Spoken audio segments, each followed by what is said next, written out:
Hello, everybody. Welcome to the second part of my conversation with Colm Kelleher, author of Brain Trust, Hunt for the Skinwalker, and Skinwalkers at the Pentagon. We're now segueing from our conversation on the connection between Alzheimer's, mad cow disease, and cow mutilations to discuss the topic of the paranormal and, of course, the paranormal investigations my guest was involved with at a remote ranch in Utah's Uinta Basin. On with the conversation.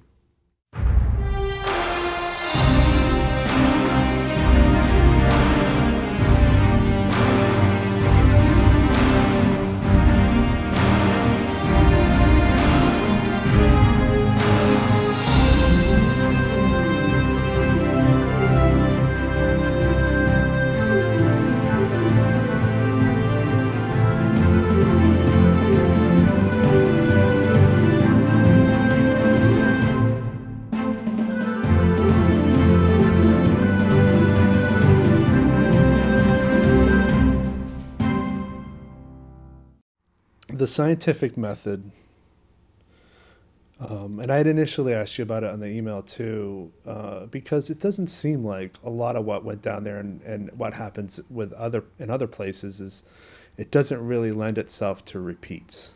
And it seems like with SETI, for example, they want the wow signal to repeat for it to matter. And Right. right now, so far, the wow signal hasn't repeated. And so, it does certain concessions need to be made for this subject matter to be investigated? Yeah, that's a very good point, actually, and that is something we wrestled with, throughout this whole program, and it was an exercise in frustration trying to get repeatability and reproducibility because whatever was doing this, and we still to this day have really no firm idea of what was behind all of these cattle mutilations, cattle disappearances, UFO activity, discarnate voices, poltergeist activity, bizarre creatures showing up. I mean, the list goes on and on, but we have no fixed idea on who was behind this or what was behind this. So we were tasked with sticking to scientific methodology, and we deployed a lot of sophisticated sensors in different areas of the property. And one example is, we would have a whole bunch of sensors deployed around a specific area that had, activity the previous nights or the previous weeks, and then we would deploy a lot of focus, and then find the next day or two that a whole bunch of activity had happened on the very end of the opposite end of the ranch, outside the sphere of where the humans and the people were focused. So it was almost like we were playing cat and mouse with something that knew what we were doing, and that was very evasive and very deceptive and very sort of very well skilled in being able to camouflage itself. And if it didn't want to be discovered, it wouldn't be discovered. But there was quite a lot of occasions when we actually came face to face with stuff that we couldn't explain. So, I mean, but that was always outside our control, and also outside our ability to repeat. Things usually happen very quickly, unexpectedly, and in areas that we were not sort of prepared at all times. And we did, train to be more prepared as time went on. It was kind of like, the scientific method was shown to be sort of inadequate in terms of fully describing what was on the property. I mean, one of the things that I had done in my previous career in mainstream science was publish a lot of papers in peer reviewed scientific journals. So I knew how the system worked. And, you gather the data, you reproduce it, you get the best possible data, and then you present it to a peer reviewed journal, and they critique it, and you resubmit, and then the paper is published. Well, um, there was nothing that we got in the sort of 6 years of boots on the ground on Skinwalker Ranch that could have been gone through the process of peer-reviewed publication in a refereed scientific journal. It just the data were too sporadic, they were not reproducible. So we were kind of left with a lot of sporadic data, but nothing that could be published. Well, I feel like there's some instances in all across all these texts where I feel like you could apply some level of reason and say, okay, well, if this many people who are unrelated are seeing this, certainly there's something to that. So, for example, going all the way back to the Gorman family and that crazy wolf, it's reminiscent of something I read in a more recent in the more recent text where a hitchhiker made its way onto someone's property, and I think it was described also as a wolf, or having Yes, wolf-like features. exactly. I That's mean, two instances. that's the sort of strange part of this whole thing. I mean, what really separated Skinwalkers at the Pentagon from the previous studies we'd done was that here we had an official United States government program, the Department of Defense Intelligence Agency. $22 million were allocated through the Defense Intelligence Agency for this program. So we had a lot of resources, and we were able to hire a lot of people. And some of the people that were on this Skinwalker Ranch were actually sent from the Defense Intelligence Agencies, kind of like a field trip, in order to investigate to see if this, what this was going on in this ranch had any validity, if it had any intelligence value, or if there was anything properly associated with it. It was kind of like standard operating procedure for the United States government is to deploy people to the area, so, to look into what was actually going on. So during the program, which was a 2-year contract with the Defense Intelligence Agency, there were 5 separate United States government people who were deployed onto the property from different departments. Some were from the Navy, some were from the Marine Corps, some were from the intelligence agencies. But what was remarkable about this was that all 5 people who were deployed on Skinwalker Ranch had really bizarre, in-your-face phenomena happening to them right on the property. And secondly, as you allude to, all 5 of them brought weird stuff home to their families. So what happened was they would have an experience on the property and then fly back to Maryland or Washington or somewhere on the East Coast, from whence they had originally deployed. And then a couple of weeks later, their wives or their spouses or their kids would suddenly start encountering these black humanoid shadows that would appear over their beds in their bedrooms. There would be orbs of light sort of moving through the walls and moving into their bedrooms, sometimes blue, sometimes red, sometimes white. These things were the size of baseballs. They moved silently, and sometimes, they caused injuries on people. They actually caused injuries. But part of this effect that these people seem to have brought back to their families included sightings of these bizarre creatures. And remember, we're talking about what are called TSSCI cleared. And these are top secret, special compartmented information cleared people who were high level people in the United States government and in the military. These were very, very highly qualified people who had been in Afghanistan, who had been in Iraq, who were used to confronting fear. And so some of the stuff that erupted in their homes caused them to really fear what was going on. One example was, after the guy who we call Axelrod in the book, in Skinwalkers at the Pentagon book, went home to his family. A few weeks later, his wife was just shutting up shutting the all the lights down. It was like 11:30 at night, and she was just about to turn the lights in the backyard down when she saw this creature that was standing beside a tree, looking at her. And she looked at it closely. She kind of leaned forward and focused on it. And this thing looked like a wolf standing on two legs, leaning against the tree. And it was like she just couldn't believe her eyes. I mean, this was in suburban Virginia. She didn't say anything about it. It completely freaked her out. It unnerved her. She looked away and then she looked back, and the creature was still there. And it was obviously staring at her in a unfriendly way. So at that stage, it turned around and just walked back into the tree line and vanished. And she just literally couldn't believe her eyes. Didn't say anything to the rest of her family. She did not want to freak them out.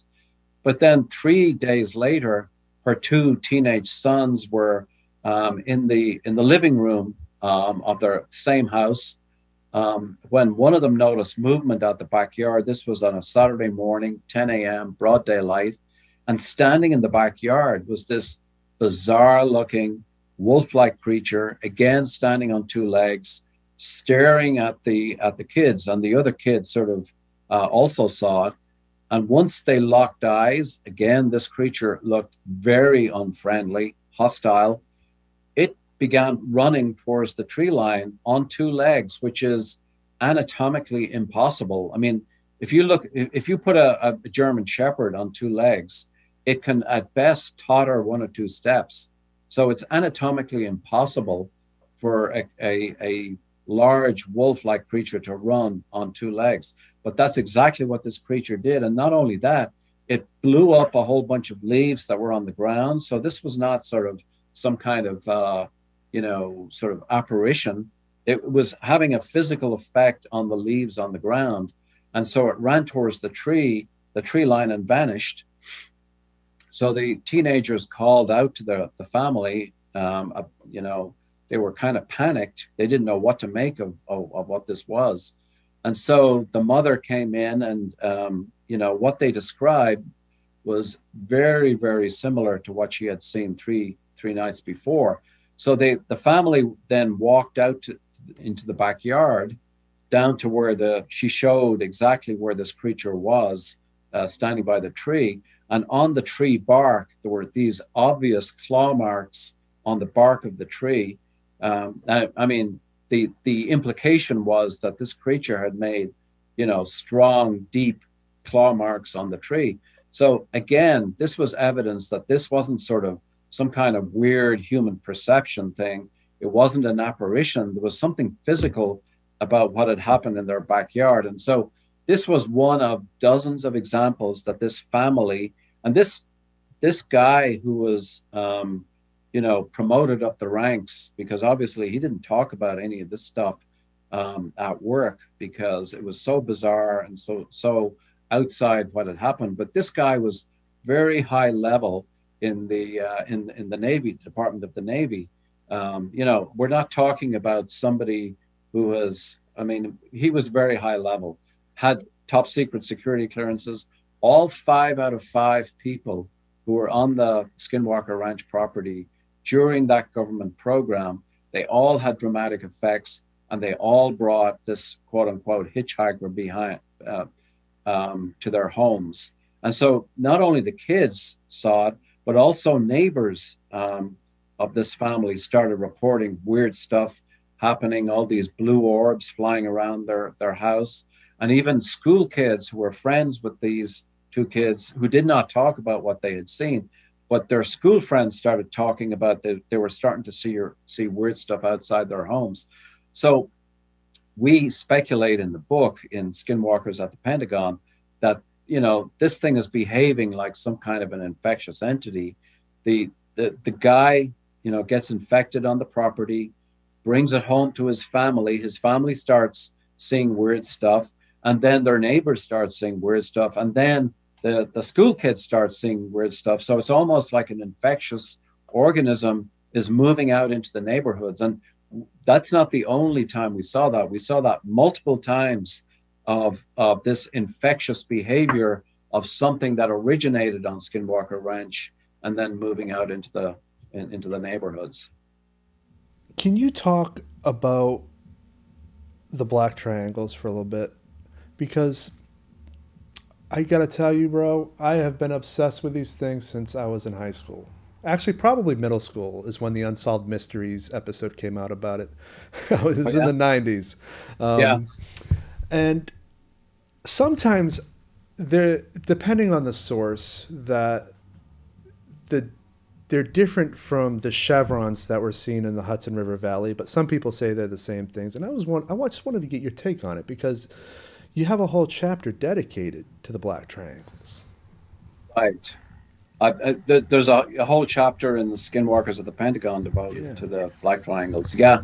Well, the organization that I was talking about that looked into anomalies, that looked into cattle mutilations, NIDS, we also looked at black triangles. And, we were very, very fortunate that, um, in 2001, we had this sort of Illinois, it was a very famous case of four separate police officers had witnessed this black triangle going over their heads. So some of them took photographs. I mean, the photographs weren't particularly good, but we deployed a team of including a retired FBI agent, a retired Air Force Office of Special Investigations agent out to Illinois, and we interviewed all of the witnesses. And there were over a dozen witnesses that had seen the progress of this low-flying black triangle that had appeared in the actually it was about 4 a.m. that it started,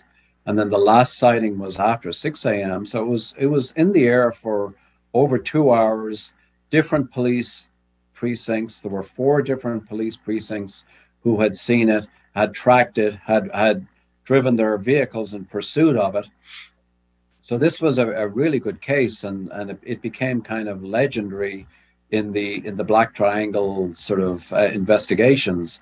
But so NIDS became a sort of a central data clearinghouse for this whole phenomenon. We got literally hundreds of cases and reports of these black triangles from all over the country, from the United States and also from Europe. There was a lot of famous cases that had erupted in Europe, particularly in Belgium and in France. So we were privy to a lot of this data, and the sort of the central feature of this phenomenon was that these enormous triangular shaped objects that were silent, usually brightly lit, would be flying at very, very low speeds, sometimes 30, 40 miles an hour, very low over these populated neighborhoods, over interstate highways. And when I say low altitude, we're talking sometimes just over treetop level. I mean, we're not talking sort of a couple of thousand feet up. We're talking about really low. I mean, we had multiple witnesses who told us that this thing was so low as it was coming towards them that they started running because they were sure it was so low it was going to crash into the neighborhood. They thought it was just so bizarre. So over the years, we accumulated, like I said, hundreds of these cases. They were all very, very similar, and they were all sort of over low, populated neighborhoods, flying dangerously low, silent, and then they would be capable of extreme levels of acceleration where they could accelerate from a practically standing position to vanish within a second or two. So they had these really high level performance characteristics. And so the big question was always in everybody's minds from the start of the 1980s all the way through to about 2010, when these triangles were flying everywhere. Was this a United States special access program? Or was this some sort of, was this from somewhere else, quote unquote? And throughout all of the time that we investigated these cases and we literally interviewed hundreds of witnesses to these things. we came to the conclusion that there was really very little chance that the United States government would be so foolhardy as to, fly these extremely large experimental aircraft, very low, very brightly lit, over highly populated neighborhoods and highly populated interstate highways. For what purpose? This was not a single flight of a top secret aircraft. This was hundreds of different flights all over the United States and over Europe.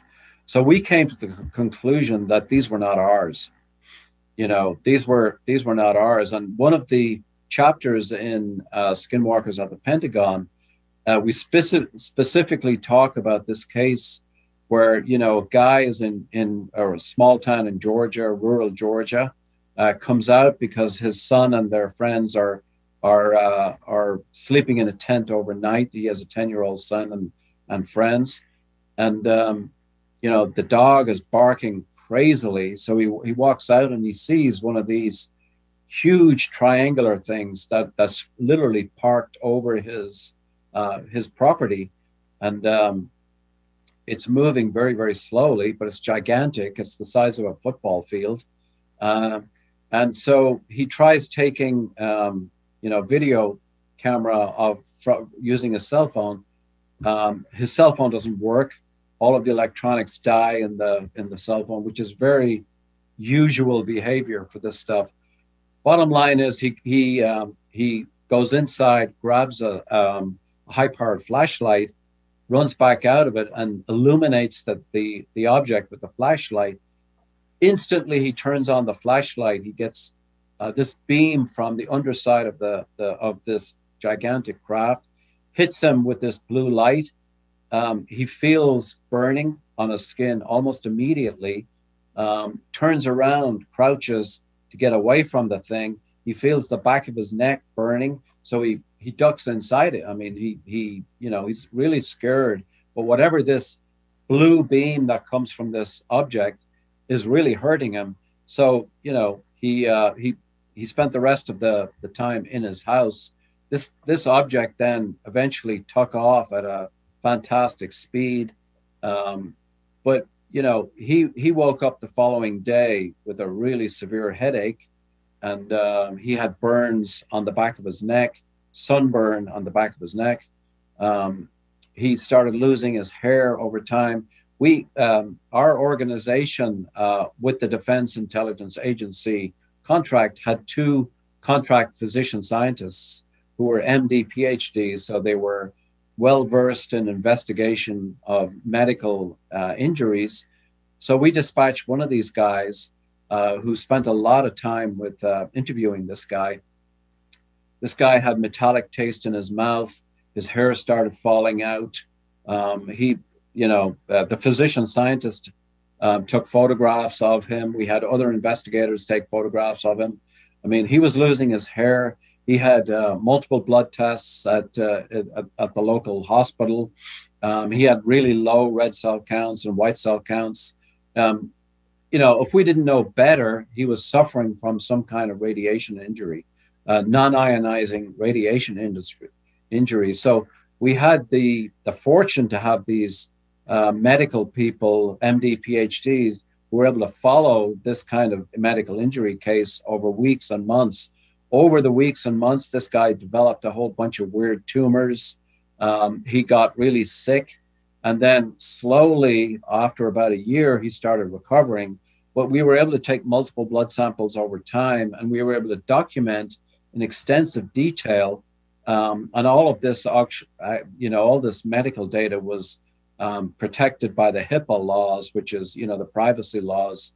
And our physician scientists operated strictly under HIPAA. So this guy's identity can never be revealed. But, the fact is we were able to track the health status, and his health deteriorated dramatically after this encounter with this huge triangle over his house when he got hit by this weird blue beam. Now, again, was this one of ours, or was it, one of theirs?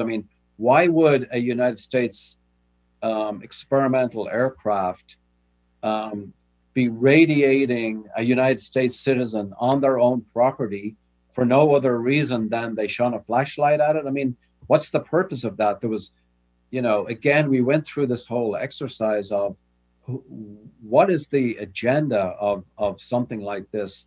And again, we concluded that the chances are United States government deployed aircraft would never be as foolhardy as to deploy something like this over some guy's property, irradiate, cause a medical injury, non-ionizing radiation. The guy's hair falls out and he eventually recovers, but he gets very sick for a long time as a result of this encounter.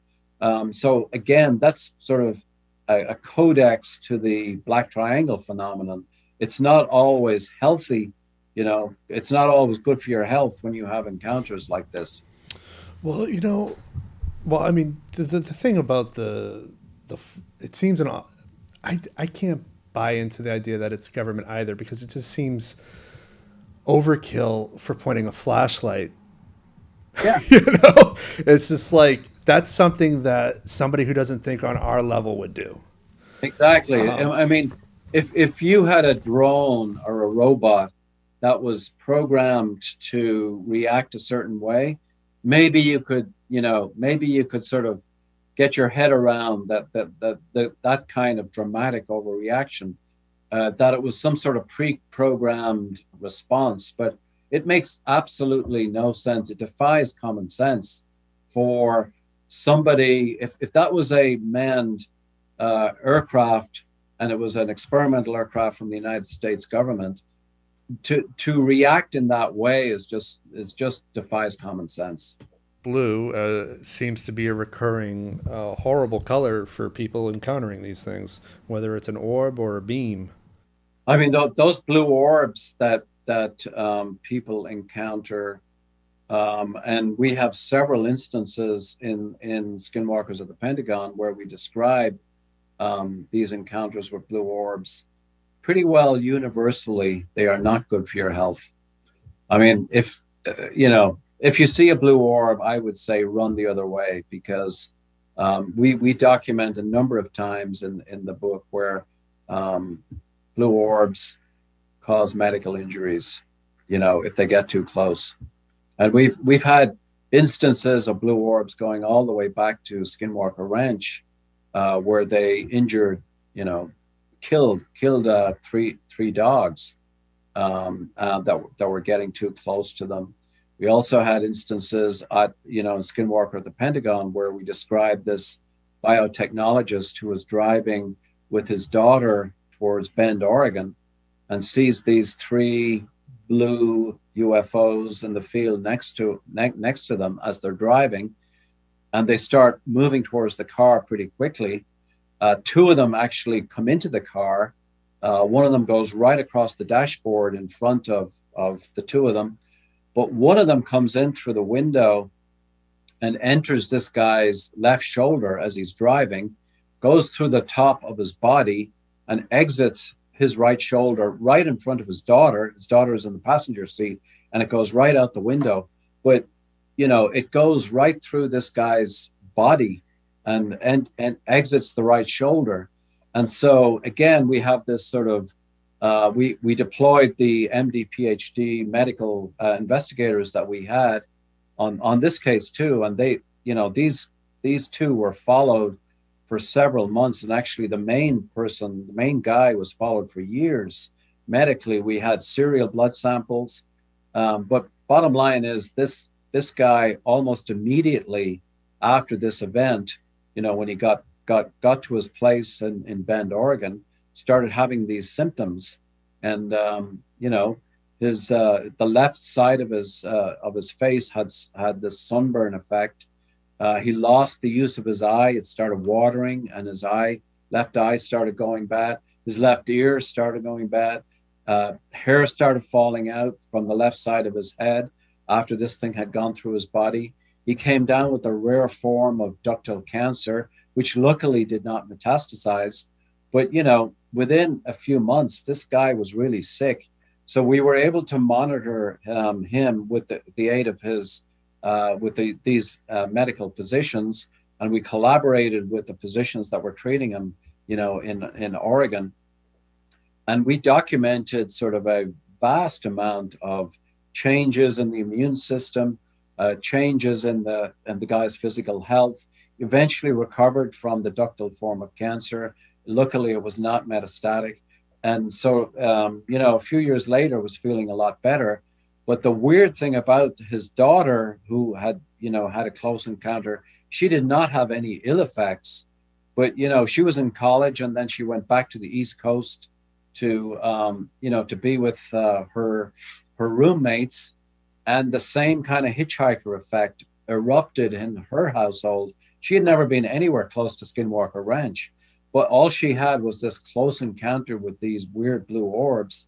But all of her roommates back on the East Coast in Connecticut, where she was going to college, started reporting, waking up with these creatures that were standing over them in their bedrooms, and sort of these loud footsteps on the stairs outside their rooms, orbs of light sort of moving through the house.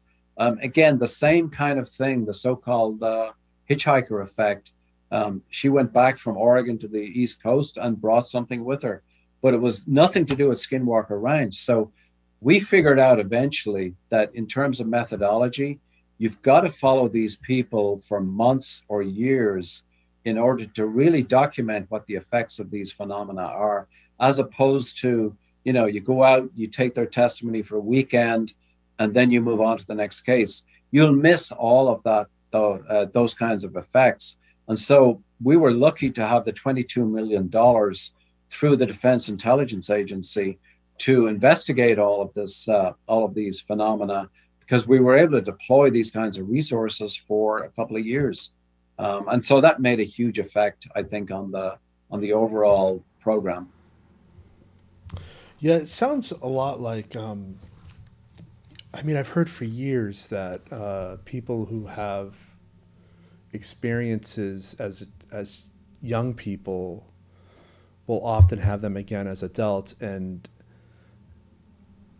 it's almost as if they get the sense that they're recognized, like they know who saw what at what point in their life and return. And it's almost feels like it's the same. You use the word methodology, that whatever this is has the same mechanism or methodology to be able to track who's who and who are they related to and who are they friends with, Yeah. and where are they going. And it's so spooky. Yeah, I agree with that. I think there's lots of evidence for people having these kinds of experiences as kids, and then they also have experiences during their teens and all the way into adulthood. And it's almost in a lot of cases, it seems to occur in families too. The grandparents have these strange activities in their lives. Their offspring have same kinds of phenomena, and then it tracks even into a third generation, and you can see that the same thing happened in the grandkids. That has been documented lots of different times. It's almost like, as you say, some kind of tracking mechanism is happening where people who have these effects seem to be predisposed to have more of them, and also their family members seem to have. It's almost like it transmits genetically. Yeah. And I'm predisposed to that idea because me plus two other people in my family tend to have precognitive dreams. And I've made a conscious effort to track how the hell that has ended up in our family. And unfortunately, I don't have a solid sort of family tree to lean in on, but I know it comes from my mother's side. And I find that interesting. And I think there's something to that too. Yeah. I definitely think that a lot of what we've come across is maternally transferred from grandmother to daughter, or granddaughter, or daughter, granddaughter. So it does seem to transmit maternally. Not always, but it's very common. For a long time, I thought there were rules. It seemed like it was okay for these things to kill animals. They could mess with humans all they want. They could destroy their economic system. They could destroy their their psychology. But then I read about the Brazilian black boxes, I, and now I'm no longer comfortable in these sort of false rules I had for myself so that I could sleep at night. And I was wondering if you could talk a little bit about what do you think that there are rules, or do you think that like maybe the black boxes aren't? I mean, I never even heard of the black boxes till I read one of your books. the black boxes you're referring to were called chupas by the local hunters, and a lot of this activity happened in Colares Island off the northeast coast of Brazil back in the late 1970s. Um, but and I would say that there were people who died as a result of these interactions, getting zapped by these beams from craft that used to show up tremendously frequently. But if you look at the entire sort of scope of this phenomenon, this UFO phenomenon, if you want to use that word, since say 1947, when Kenneth Arnold first saw these things, and it became sort of into public awareness. So 75 years it's been going on. Um, out of that 75 years, it's really the exception rather than the rule that people are killed. People are killed. There are a lot of people who get too close to these things and have medical injuries, but you rarely come across, except for that Colares Island series of incidents, where people are so badly injured they get killed.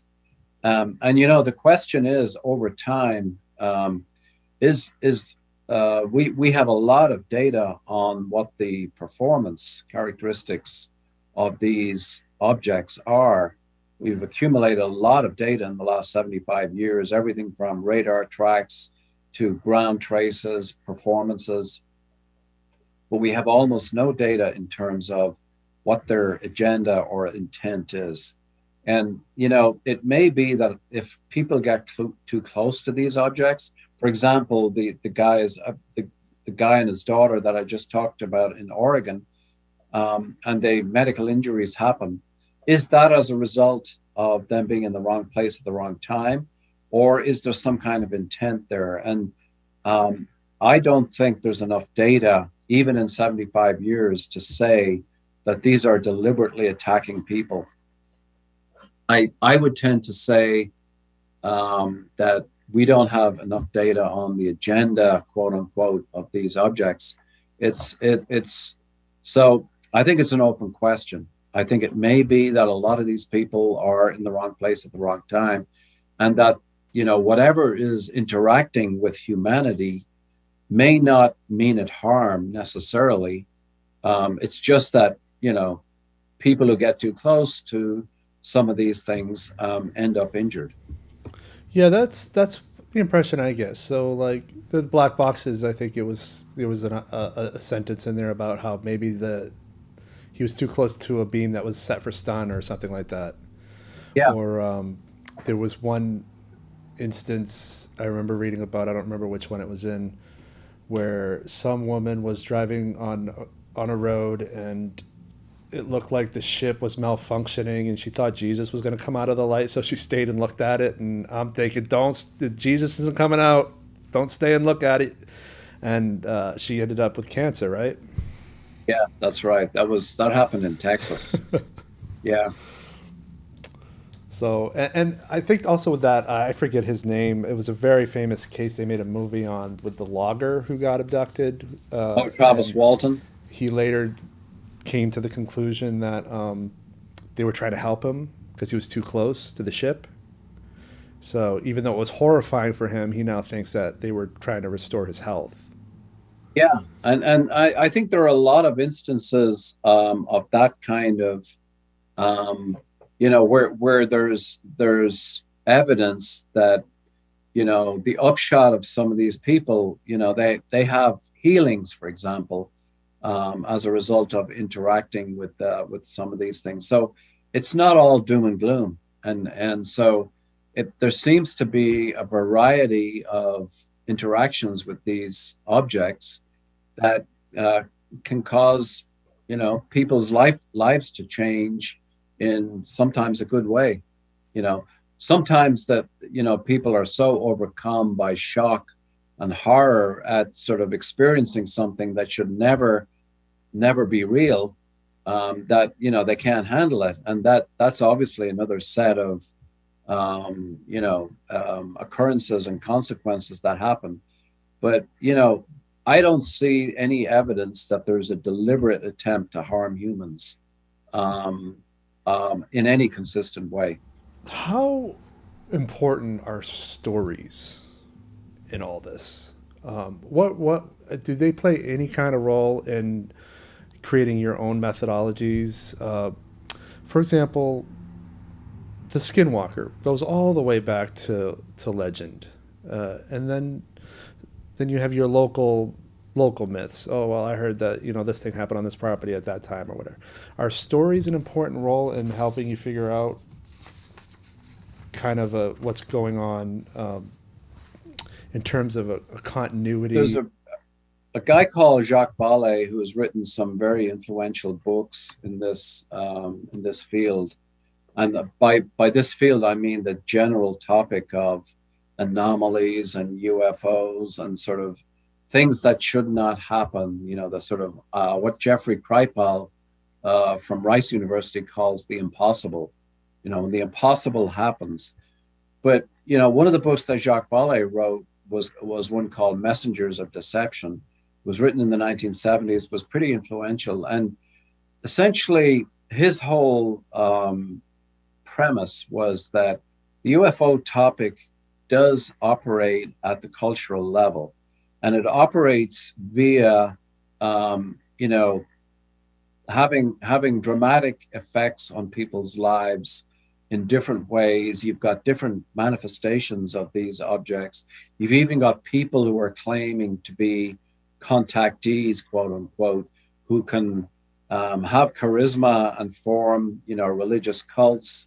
And so, to use your terminology, the stories of these sort of encounters can permeate into, small groups of people, and then ever larger groups of people, like the so-called Raelian movement that happened in France, from this guy who originally was contacted by quote unquote aliens.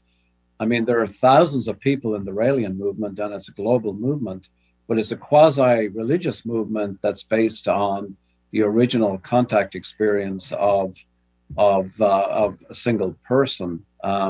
So these kinds of stories do generate myths, and they can transmit through populations. And one of the premises of Vallée's books is that you can have new religions formed as a result of contact experiences, and the way these experiences are promulgated is mostly verbally, and it is through stories. There was a famous occurrence in Fatima, Portugal, where these kids who allegedly saw the Virgin Mary repetitively, the crowds got bigger every time they reported seeing these visions of the Virgin Mary. And so the final episode, sort of the culmination of many weeks of this thing, was this gigantic crowd formed in Fatima, Portugal, and a UFO appeared. And this object, it was like it looked like a gigantic disc, and it was brightly lit, and all sorts of weird light phenomena happened. But like 5 to 10,000 people were witness to this in 1917. And, it all got mixed in with the appearance of the Blessed Virgin Mary. And so there was a sort of a religious connotation. I mean, the Fatima, visions were sort of, I think they were counted as miracles in the Catholic Church. But this is an example of a sort of a borderline phenomenon that looks like a UFO, that was sort of layered over a religious visitation. And so promulgation of that, I mean, the Fatima 1917 sightings were seen as a, a dramatic occurrence of a quasi-religious phenomenon. And you can see, a lot of that, of the original biblical stories have been, interpreted by some people as the original contact experience had some sort of narratives that were very, very parallel to what people see now. I have some closing questions for you. I meant to write just a few, and I ended up with a whole page. Oh, really? Have you been following the current proceedings on the ranch after the acquisition by Brandon Fugel? Yeah, to an extent. I've interacted with Brandon Fugel quite a few times, and it's interesting. The team that he deployed on the property were extremely skeptical at the very beginning, and this was in March of 2016. They took over, so it's been 5 years now. There's been at least 2 seasons of The Secrets of Skinwalker Ranch on the History Channel TV, but much of what was experienced by the original Gorman family back in the early 90s, subsequently experienced by all of the NIDS investigators, their technical people, and all of the people who visited the ranch, followed by the government investigators that were deployed as part of the OSAP program in Skinwalkers at the Pentagon. And then finally, Brandon Fugel's team on the Skinwalker Ranch. The reproducibility of all of these phenomena is staggering over a 25-year period. I mean, it's almost like instead of getting reproducibility in the short term, the kinds of phenomena that have been seen by Brandon Fugel's team are similar to what have been seen by the Defense Intelligence Agency investigators, and also by the National Institute for Discovery Science investigators, and also by the Gorman family back in the 1994 period. And we've tracked the previous owners of the property that had Skinwalker Ranch before the Gorman family was on the property. And there's a lot of evidence that these same phenomena go all the way back into the 50s, the 40s, and it goes all the way back even into the 1930s. So, we're looking at sort of something that has happened continuously. Brandon Fugel's team, have been pretty innovative and pretty, I would say, they've deployed a lot of new technology. They've been creative, but they're experiencing some very, very similar phenomena. They have not got explanations for those phenomena. There's a lot of hypotheses, just like the OSAP program under the Defense Intelligence Agency generated a number of hypotheses. NIDS generated a number of hypotheses, but in terms of testability, nothing is definitive. But they are consistent. I mean, there's been a 25-year documented history on Skinwalker Ranch that is reproducible and consistent. Prior to buying it, he was warned that the government wouldn't release some of their findings to him, and as there's some of it still classified, and for aspects of the studies that are still classified, why do you think this is, and what is the purpose of withholding information about this? Well, the original contract with the Defense Intelligence Agency that started in 2008 and terminated in 2010. I mean, there are really 3 aspects to this that are sort of make it more difficult to release the information, just automatically. And that is, number one, the Defense Intelligence Agency contracted a private contractor to do this work. Private contractor delivered, over 100 reports to the Defense Intelligence Agency on the activity, and not only on Skinwalker Ranch, but also elsewhere. And so all of that is subject to contractor, proprietary contractor language in the original contract. That's item number one. Item number two is that in order to release all of this data, especially the databases that were accumulated, you would have to go through them and remove all of the medically sensitive information, the HIPAA-related information, the personal identity protected information. That's item number three. So, prior to us releasing the book, Skinwalkers at the Pentagon, we had to submit this to the Pentagon for a review. So 4 separate agencies within the Pentagon reviewed it, including intelligence agencies. And they stipulated that a lot of these names of active duty military people, active duty government people had to be changed. There were offices that the names of offices had to be removed. So the Department of Defense went through a line-by-line review of Skinwalkers at the Pentagon before it was released. So they stipulated a lot of removals, a lot of information that was sensitive and or classified was removed from the book prior to its publication. So those same stipulations also hold for release of this information. Provided a team of people went through every one of those 100 reports, many of which are over 100 pages, and also the large database, went through every case in that database. Again, all of the personally protected information would have to be removed. All of the medically sensitive information would have to be removed. But if that was done, which would be a long process, but if that was done, then that information probably could be released. As a taxpayer, I 100% support going through this process and releasing all that stuff. Yeah, and it's difficult, but it's doable. Yeah. Someday.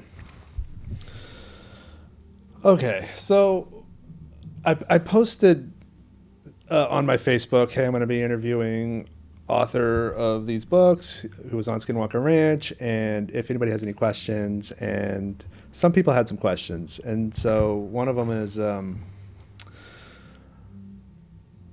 it's about disclosure. Some say full disclosure on the UFO matter has begun. So do you think it's begun, or do you think that the release of that Navy video is just a fluke? And if it has begun, what are the socio-political and economic ramifications of this becoming a normally accepted thing in our culture?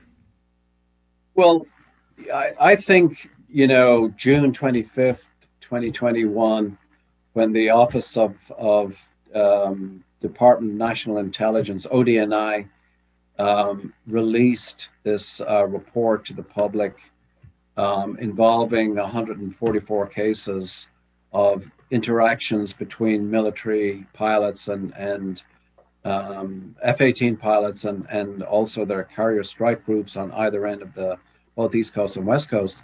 That was a turning point in the history of how the United States government treats this phenomenon. Because before that, they basically said in that report that, number one, UFOs are real. They're not fantasies. They're not people who are on drugs or mentally ill. They are real. Number two, they constitute an air safety concern. That was new. And three, they potentially constitute a national security issue.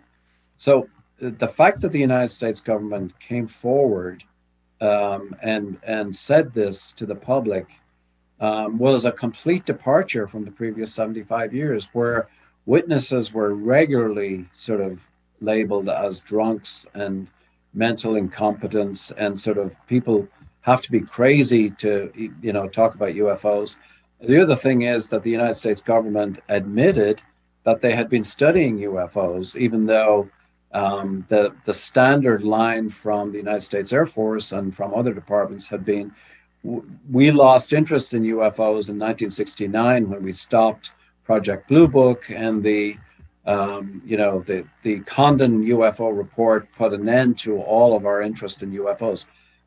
That was not true. I mean, they've been studying UFOs all along, and the program, the $22 million program that we were part of, is one of those programs. And so the fact that they actually released for the public record that UFOs are real is a form of confirmation. I wouldn't call it disclosure, but it was confirmation that what a lot of people are seeing and have been seeing for 75 years plus is real. So it's not some kind of fantasy, and they're not mentally ill, but it's real. So that's about as far, I think, as the United States government is going to go. I don't see them going beyond that because, what are they going to disclose?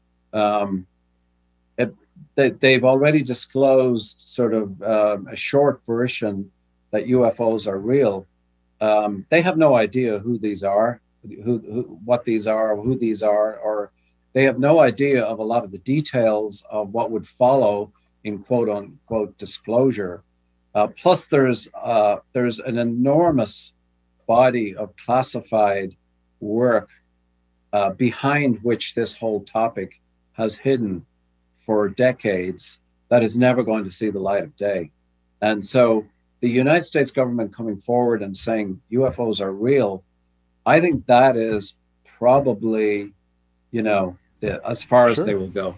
Sorry about the cat, by the way. I know he can be distracting.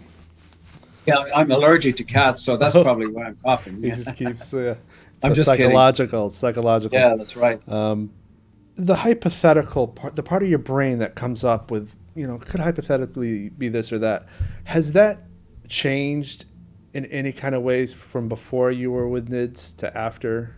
I guess the person wants to know if you're more open-minded. That's the impression I get from the question. I think my view on this phenomenon has evolved over time. I think when I first sort of started with NIDS, and this is 25 years ago, back in 1996, I guess I had a pretty simplistic view that, extraterrestrials were flying in spaceships to Earth. They were taking samples and they were conducting scientific expeditions. I think the UFO phenomenon is way more complex than that. And I think my view at this time is that there's a lot more to be done in investigating the UFO phenomenon than I had realized, because I think what we really sort of pioneered during the Defense Intelligence Agency funded program was the idea that not only could you just look at UFO performance, you could also look at UFO effects on humans. And you could document physiological effects, you could document medical injuries, you could document psychological effects, and then all the way out to paranormal effects. So that was a departure that had never been done before. And so that has really opened the doors, because sporadic data had been taken, but nothing as comprehensive and as meticulous as had happened under that government program. And they have all the data on this. They own over 100 reports, some of which were over 100 pages. So thousands upon thousands of pages of reports are owned by the Defense Intelligence Agency on these, not only the UFO performance and how electromagnetic spectra were monitored, magnetic fields were changed, and electromagnetic effects, but also on medical injuries and physiological, psychological, paranormal effects. So it's a very rich information source that was begun with this program. And you may be aware that the National Defense Authorization Act just got past the Senate And there's a particular amendment in that NDAA written by New York Senator Kirsten Gillibrand, which is almost a carbon copy of the OSAP program, the Defense Intelligence Agency program. In other words, whoever wrote that language, I don't know if it was Senator Gillibrand or one of her staffers. I think there was a lot of what's in our book, Skinwalkers at the Pentagon, that showed up in the Gillibrand Amendment. It makes me think that they want to get serious about UFOs, and they also want to go beyond just sort of documenting the physics and the engineering behind the UFOs. They're also interested in documenting effects on humans, because they specifically use the language in the amendment like monitoring adverse physical effects. We're going to deploy field investigation teams.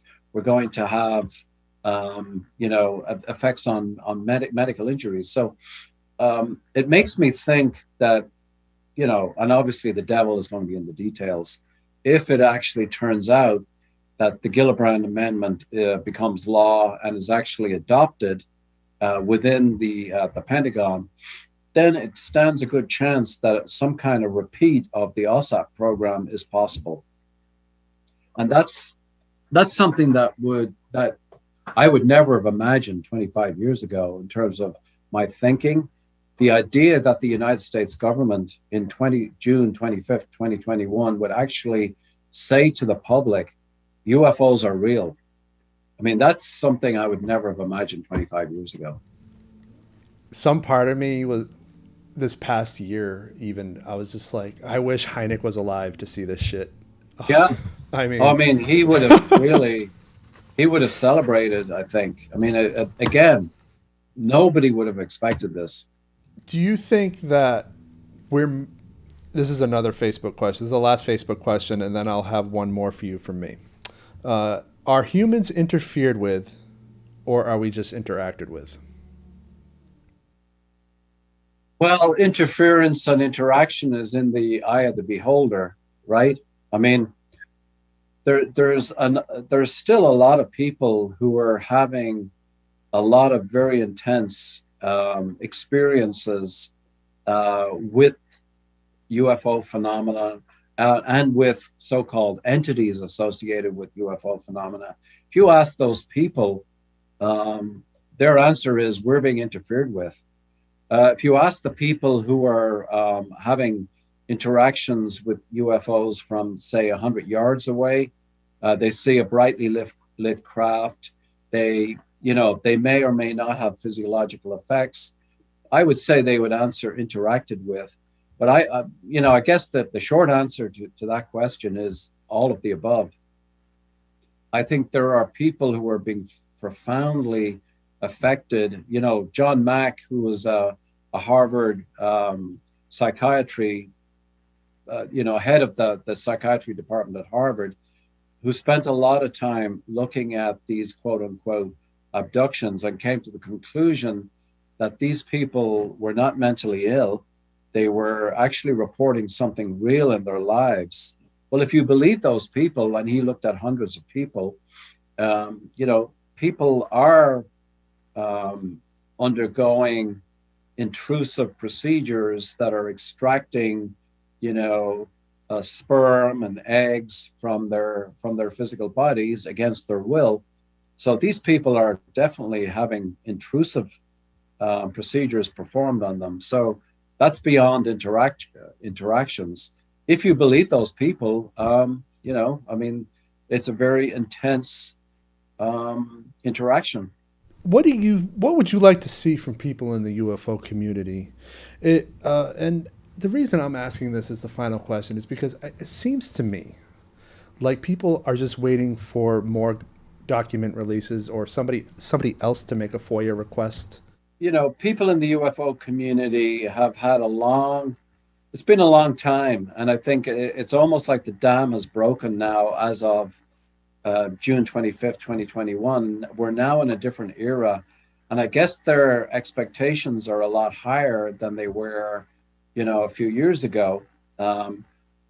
Especially, prior to the New York Times article that broke the history on our program, um, their expectations are a lot higher. So I think a lot of them are wanting the release of a lot of information, but you know, you've got to realize that, or they have got to realize that the government works very slowly. It is very, very careful, and beyond releasing non-classified, unclassified versions of some of the interactions with that are ongoing and activity that's ongoing, but on the east and west coasts and all over the world, actually, with these objects. There's not a lot that the United States government is probably going to release. So I think expectations are very, very high. I think what needs to happen is that the OSAP program, instead of being a 2-year program, needs to be reinvigorated into a 5-year program, because when the Department of Defense program was terminated after 2 years, we had 50 full-time people that are working on this program, and out of nowhere, this project was terminated because of political reasons and because people were realizing that this data is going to, they were afraid it was going to show up on the front pages of the New York Times sometime, and that's exactly what happened 8 years later. So it was shut down very abruptly. This program needs to be reinvigorated. Data needs to be collected for at least 5 years, and then there needs to be a sort of a release of all possible information to the public that's not classified and doesn't interact with, the national security situation. I would agree with that. That's the only way the taxpayers are going to be okay continuing to Yeah, finance it. I agree. Let's say they reinvigorate this thing, and it's for 5 years. And this question also applies to, I guess, the formation of NIDS. It could be any one of these organizations. How do you go about recruiting for something like this? Like, what are you looking for? What kind of people? It is a very good question. I personally interviewed both by phone, by telephone, and face to face in about a 4.5 month period in 2008, about 300 people when we were doing this massive recruitment drive to populate. We recruited PhD level scientists. We recruited MD PhDs. We recruited technicians, translators, data analysts, military intelligence people, security officers, retired police officers. We recruited 50 people in about 4.5 months. We trained them, and we started conducting field research and we got them security clearances, probably in the space of what would normally take a contractor 2 to 3 years to accomplish. We accomplished in about 5 months, because we had to get this program up and running and start getting data in order to deliver what we had promised. So it was it was a rocket ship taking off in terms of, but the recruitment process was, luckily, the program itself was not compromised, because we recruited the normal channels, but we were looking for professional people. And during the interviews, we had a sort of a weeding out process where we weeded out people who were, this was against their religion, this was against their belief system. They thought all this was fantasy and this kind of thing. So we had a screening process that we went through. And out of the over 300 people I interviewed, we hired about 50 people. And we were like a well-oiled machine. After 24 months, we were really rocking and rolling on this program. And suddenly it was terminated, like I said, out of nowhere. So the same kind of recruitment process, the same kind of professionals, recruit people, if possible, with security clearances, because that saves a lot of time in terms of, reinventing the wheel. So that's what we did, and I think that's what should be done again. All right. Okay. Thanks. It was great. And you're welcome back anytime. I love the way you talk. Thank you. I appreciate it. I enjoyed it too.